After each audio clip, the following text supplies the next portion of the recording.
Hi. Abby just asked me, where's Han Solo? Just before we started this Facebook Live. Hi, everybody. Thank you for tuning in. This Memorial Day, I'm really grateful that you are here on Facebook. My name is Charlie Hugh-Jones and I'm a life and business strategist. I help high performers unlock an even better, a more conscious version of themselves, to be more productive, to feel more purposeful, to enjoy more resilience, and to deepen their connections with those they love. And I talk about those four things a lot because they're my story. So if you're tuning in this Memorial Day, thank you very much. If you're watching this on the replay, as a high performer, I know you are incredibly busy. You have got so much scheduled in your day. There is so much to accomplish. So thank you for investing just a little bit of that time listening to me here on Facebook. And if we're not already connected, I'd love to connect with you on Facebook. So please go ahead and like my page, and I'd love to keep in touch that way. It's very interesting for a Brit, an Englishman, well, I'm actually Welsh, to be in the United States where I've made my home with my wife Abby on Memorial Day. We have something called Remembrance Sunday in November. Typically it's dark, it's raining, everyone's very somber, and we celebrate with poppies because they were a symbol of the fields that were mown down in the First and Second World Wars in order for this horrible conflict to take place. But here in the United States we have a public holiday called Memorial Day where we celebrate those who have served. And it made me think of the question, what does Memorial Day mean for me? Why is this important? Why is it significant? I come from a culture where we don't celebrate our military necessarily, not to the extent and with the honour and with the grace and gratitude with which we do here in the United States. And that's got me thinking a lot, because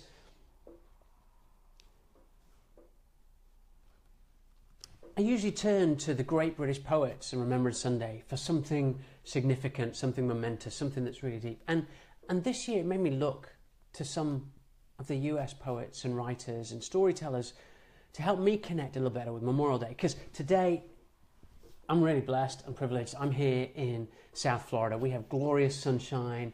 Today it's barbecues and boats and really being grateful for those we serve and celebrating together. There's a lot of eating and drinking and celebrating, and everything else is somber. So I wanted to find something that was a little bit more upbeat, that was sufficiently serious to celebrate, but also grateful and hopeful too, because I want to participate in that. I want to be more involved in being grateful to those who've served on our behalf. So there's two things that I wanted to read, two quotes,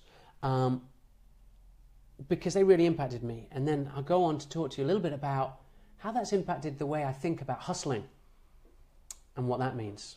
So can we have a conversation? Would that be all right if I just talk to you for a few minutes? And if you want to get involved, just leave a message, like something, show me a frown, whatever it is, Facebook Live out there, people, just get involved and tell me what you think, because I'm really interested in what Memorial Day means to you. And then I want to look at hustle. So this Memorial Day, these were two writers who really impacted me. The first is Joseph Rodman Drake. And he said this. You don't mind me reading, I hope. And they who for their country die shall fill an honoured grave, for glory lights the soldier's tomb, and beauty weeps the brave. I feel goosebumps at that. I can almost well up, because the connection with those who have served and given, those who have sacrificed, those who stood in harm's way so you or I wouldn't have to, that is who we're celebrating today, and that makes me well up with gratitude. So that's one of the first things that touched me. And the other is this. It's from Robert G. Ingersoll. This is a slightly longer poem. These heroes are dead. They died for liberty. They died for us. They are at rest.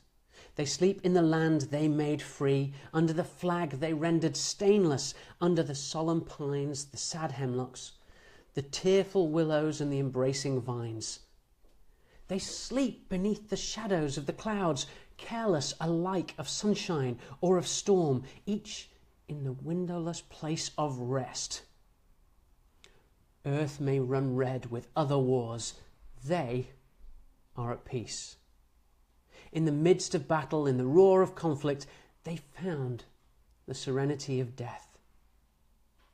I have one sentiment for soldiers living and dead. Cheers for the living and tears for the dead. And that kind of encapsulated Memorial Day for me, that we are celebrating, that we are gathering together. There is fellowship and there is connection around this time to remember our soldiers right now who are serving, but also understanding the sadness and the loss that was just experienced, even in Portland. We had those who were willing to put their lives in harm's way so that a faith that was expressed through what someone was wearing could be expressed and not closed down by someone's closed-mindedness and hurt and anger and fear. I can't remember the names of the guys, and I'm sorry for my ignorance at this moment on Facebook Live, but they served too. And we can celebrate them, and we can stand for that freedom of expression, that freedom to be. And that's I missed that point. 20-something years ago, I joined the UK Armed Forces. I joined the military. And I joined the military because I wanted to learn to fly helicopters. It was called the Army Air Corps. And if you served for a certain amount of time, they would train you. And I wanted to fly helicopters. And it was a bit cool being the Army Air Corps because they were the hardest, excuse me saying this, bastards you could meet, because these guys were cool as anything, the Army Air Corps. They were the guys, the jets, they flew fast, they could fly out harm's way. The guys who flew the helicopters were the coolest dudes. So I wanted to be one of them. And I worked with my team and my platoon, and we grew together. But when the funding was removed for my training, and I was supposed to go to flight school, I left. I left the armed forces. So I never went off to serve. I never stood in harm's way because I joined. And this got me thinking about our motives, our why, my why. So I had to think about, what is Memorial Day to me, and begin to explore how important that is, how I can embrace and connect here in the States with that. And where is my service in this? Because I not ran away, but I didn't go to the armed forces because it didn't fulfill something I wanted. But it made me think about hustle, because when I left the armed forces then, after university, I went into a super high-performing role. I joined one of the top law firms in the United Kingdom, and my entire life was about how do you be productive every 6 minutes. My entire day was broken into 6-minute units that were either chargeable, they made money, or they were non-chargeable, unproductive. So myself was invested in being so damn productive every minute of the day to charge as much as possible. And that was kind of a hustle in a way. I, was busy with activity. And it made me think about busyness and hassle. And as a productivity coach for high performers now, understanding the why, understand what is driving me. I had to go through 20 years of figuring this out. So if there's anything I've got to say that might be helpful to you, you can have it. Because it seems like hustling now has become a badge of honor. How busy can we get? How much activity can we generate? We're over here, we're over there, we're doing all sorts of things to hustle. And hustle has become, in celebrity culture, it's become this great, badge of honor. But in my book, busyness, because I had to go through being so busy that I lost so much of life and connection and family. In my book, busyness is a lack of addressing your fundamental why and purpose. So I just want to Is it okay we talk a little bit about hustle here? In England, we have this phrase. It's called ducking and diving. And, you know, it's come from sort of the East End of London, so you can imagine the kind of Jason Statham's. Any of you seen Lock, Stock and Two Smoking Barrels? You have this whole idea of ducking and diving, involved in many different activities, especially ones, many of which that are not quite honest. So that's the phrasing of ducking and diving. And here in the States, we've had hustling, the idea of hustling, and it's a similar sentiment. The idea of, well, the actual definition, and as a recovering attorney, I go to Attorneys Anonymous, I know, words and meanings and definitions are still part of my kind of structure and makeup. So when I think about people using the word hustle and how cool it is to hustle, this hustle, one definition is a state of great activity, okay? And it's often used in the phrase, the hustle and bustle, which is often about confusion and overwhelm. It's also used principally in North America, and you remember the film American Hustle? This kind of is the whole thing. The hustle is being used as a fraud or swindle. You are getting hustled. Someone is a hustler. They draw you in and then you get defrauded or something. And we're celebrating hustling now because we're thinking it's about sweat and hard work. Now, if success is just measured, if the definition of success is how many hours can you put in, how much money can you make, then hell yeah, I was successful. 160% of target. Making hundreds and hundreds of thousands of pounds, which translates into even more dollars, as an attorney. And I spent 10 years becoming really, really good at managing me and managing my clients. Before, I had to wake up and smell the coffee and figure out that I achieved everything in my 10-year plan that I wanted to become a partner in one of the top law firms. And I lost one of the things that was most valuable to me, my marriage. So then I spent another 10 years figuring out how to do so many other things. So I stopped being a lawyer. I learned to be a corporate effectiveness consultant. Okay? That's a coach who understands business and helps organizations be more effective. So innovation and entering new markets and doing all these amazing things really, really well was something that I learned to do and to teach others. But we get these messages all the time from Western society because it's not something that just I feel. I know you feel it. Everything says go hustle, go do more.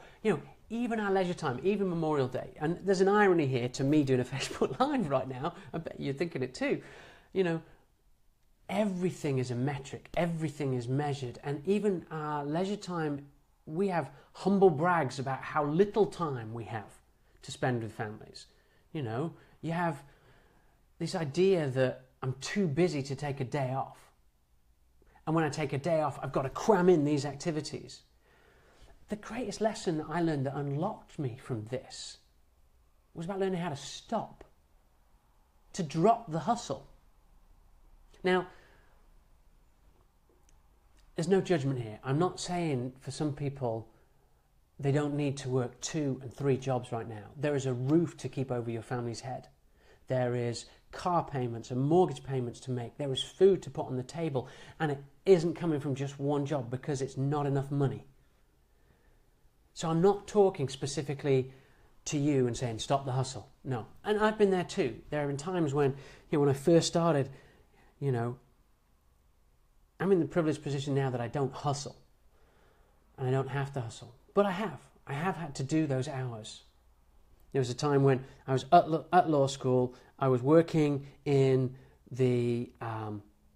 working for a company in a mall, and I did the unloading of the trucks. So it was early mornings, you unloaded the trucks, you put all the inventory in the back of the store so it was ready. And then I'd go off and work for an engineering company as their sort of business development lead. So I know what it's like, that you have to do this. But I'm talking to those of us who still keep hustling after we've made our first couple of 100,000. I'm talking to you where you were figuring out today, wow, the phones aren't going, I can get this much done, and the family won't miss me for a bit. And then you wonder why the connection with your kids isn't so deep, or that acerbic yeah, well, if that's how it's going to be from your partner or your spouse comes out, that's who I'm talking to, because I've been there. So the hustle. And you know what the hustle is? When I said the hustle is like a fraud, it's us. It's us that we are defrauding. If you're into the hustle, if you're just keeping going with this busyness, this activity, then, oops, I'm doing the wrong thing here. Then it's you who you are not being honest with. I had to be honest enough to stop, the frauding, the swindling of myself was that I was not connecting with who I was. I was a high-performing attorney. I became a management consultant. I became the head of a division of a global Fortune 500 company. Even that wasn't enough, so I went into private equity, and then I've had 4 startups, and all this activity and intensity. Yes, I had the privilege of learning so many lessons about productivity, about doing more with less, about engaging teams, about harnessing behavior and habits and attitudes of people. And the one blind spot I had was me. Because if I could do more, I could be more significant. And a friend of mine, fabulous, just met her recently, so it's a new friendship that's just grown, posted something on Facebook yesterday that was so powerful. It really impacted me, and I had to write to her about it, because she posted a Brené Brown quote. And this is the Brené Brown quote. So, you still with me here? Is this okay? Good, thank you.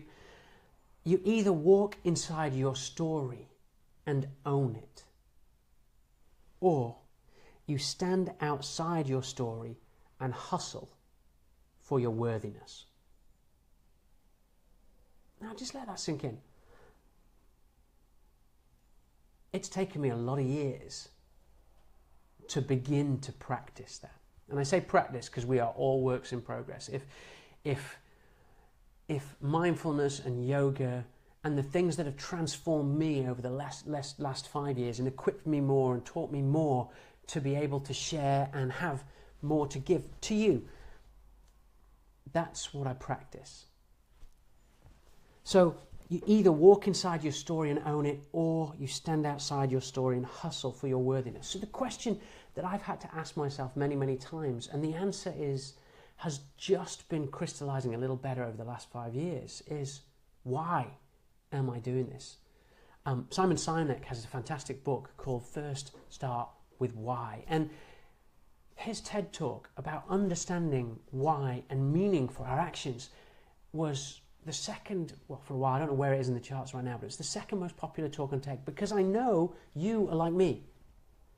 You can be so high performing. You can be meeting all these goals. You can set even higher stretch targets. You can work more hours. You can outperform everybody. And so many of the motivational quotes that we get on Instagram and Pinterest, and I've put them on Facebook too, about, I can outwork somebody else.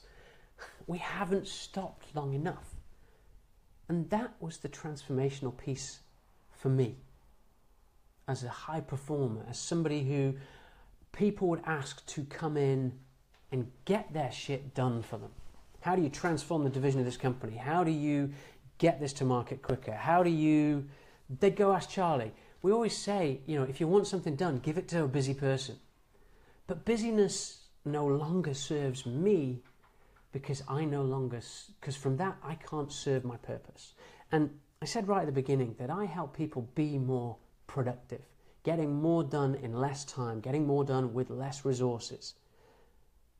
But it's never at the expense of the second piece, which is feeling more purposeful. Because I spent years trying to find my purpose in hustling. Is that resonating for you? Do you get that?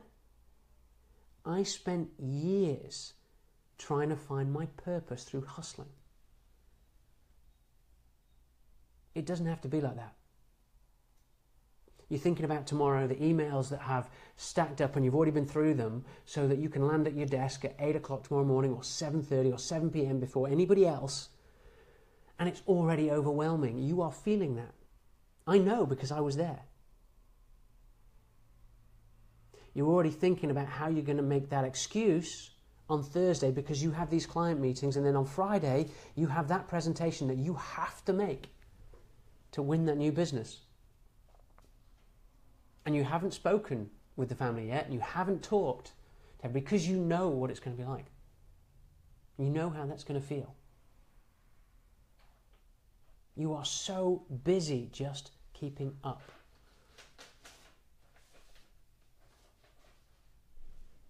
I do a lot of work on happiness, and that's okay. Just know that is okay. That is what we have all been trained to do. But you have to step out of it sometime. I can help you be more productive without hustling. If that's you, if you are feeling that, if this is resonating, and I know it is for some of you, that's why you're still on listening to me, this English dude in America speaking through Facebook Live, just private message me and we can chat. I can help. I've been there. And I am more productive now without the hustle than I have ever been. I'm inspired by my wife, Abby. Those of you who know it, you know why. This noble, incredible, light-filled, heart-centered woman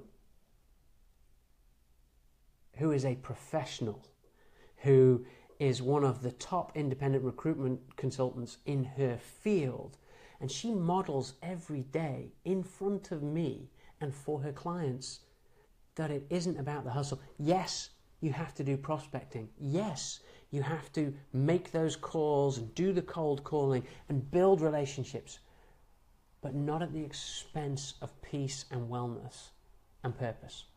Not at the expense of connection with others. She models that every day because Abby gets more done in 4.5 hours every day than most of the people I ever worked with in New York or San Francisco. Less hours can mean more money. But let's just be clear here, and I know you struggle with this because I struggle with this. If I have more money, I can just. If I just make more of the payments, if I have that slightly nicer car, I'll impress more clients. If I get the 4,000 square foot house, no, I want 5,000. We have 5,000, 6,000, 8,000 under air here in Florida. If I just do that, then I'll have time with the family. Then I'll have time to stop. You know what? You can have both. Abby models that, and I do that every day. And the tools and the techniques and the strategies to do that are learnable if you're coachable. We have blind spots, those of us who are operating at such a level. We have taken advantage of the education system, or if it's not the education that took you into a certain profession, it is your grit and your determination and the way you're going to get shit done because nobody else will, because your success relies on you. Well, no, it doesn't. All your success is built on other people and in a web of relationship and connection. And the longer we hustle and don't maintain those connections and don't build those connections and don't deepen those connections, the more at risk we are of being lonely, of feeling isolated, even though we have a house party round our pool today, even though we've got that place in the Hamptons or that place down in the Keys, and we're just trying to make time to go there and the family goes without us. Yes. So you can be productive without the hustle.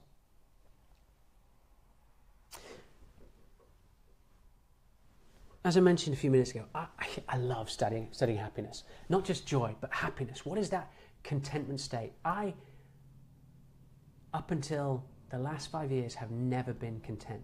Those who knew me saw it as an enthusiasm, an appetite, a drive, an ambition. But inside, in me, that lack of contentment was really loud and really painful.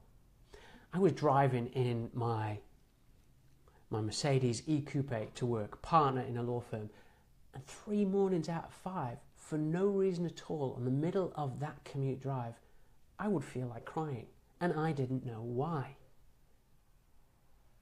There was no loss in the morning, there was nothing in particular that triggered it.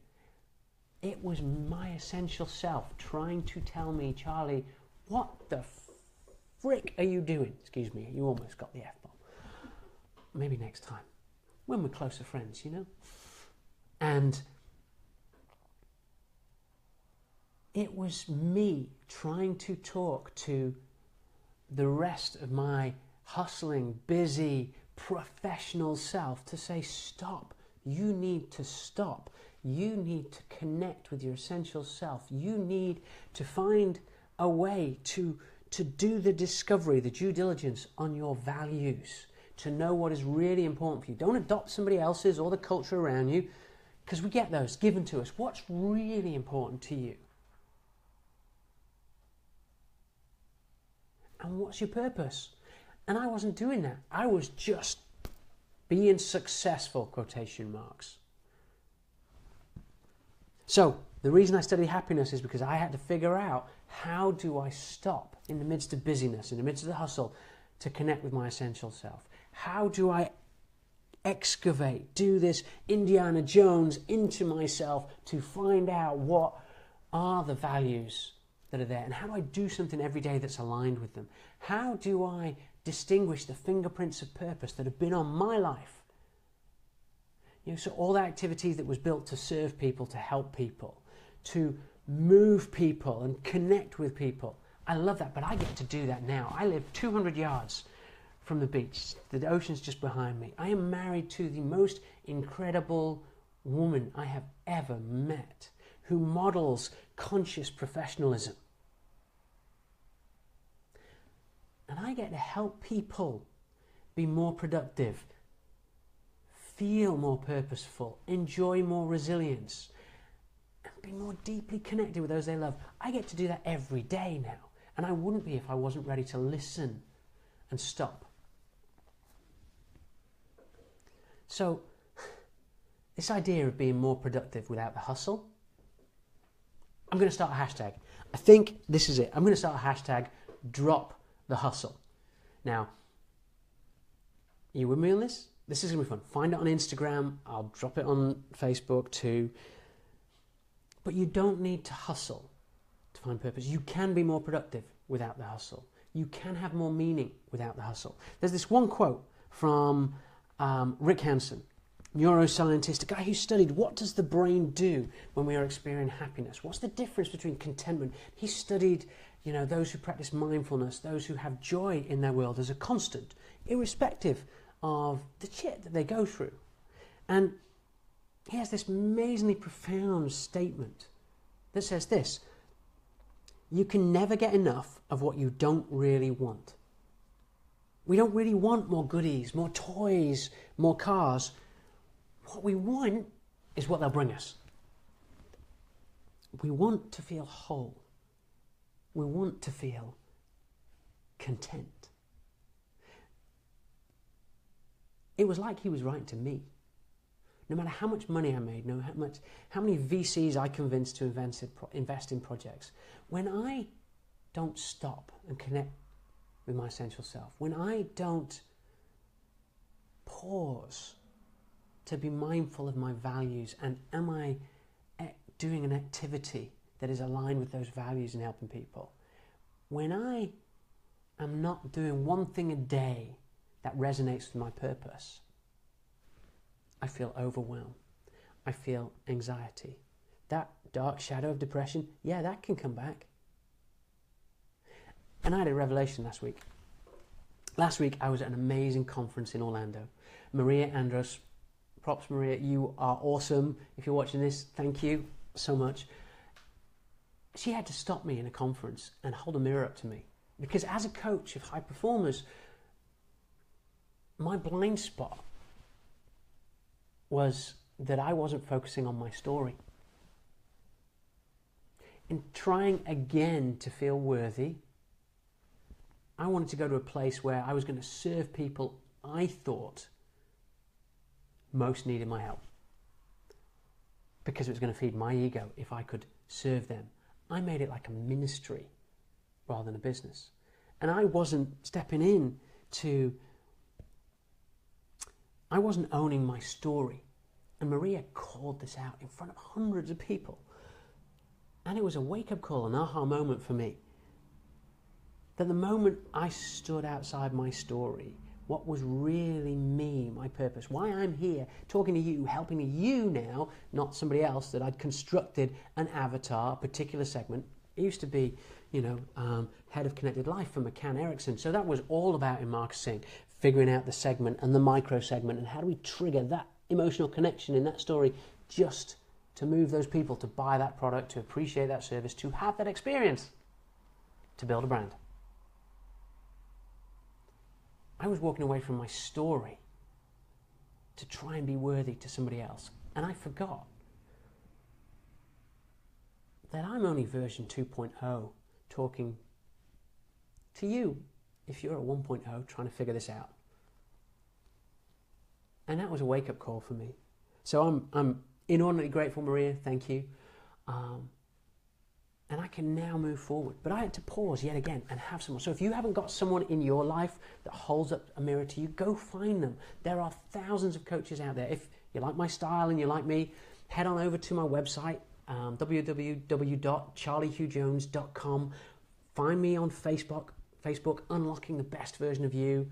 Follow me, friend me, private message me. I would love to have a conversation to help you be more productive without having to hustle.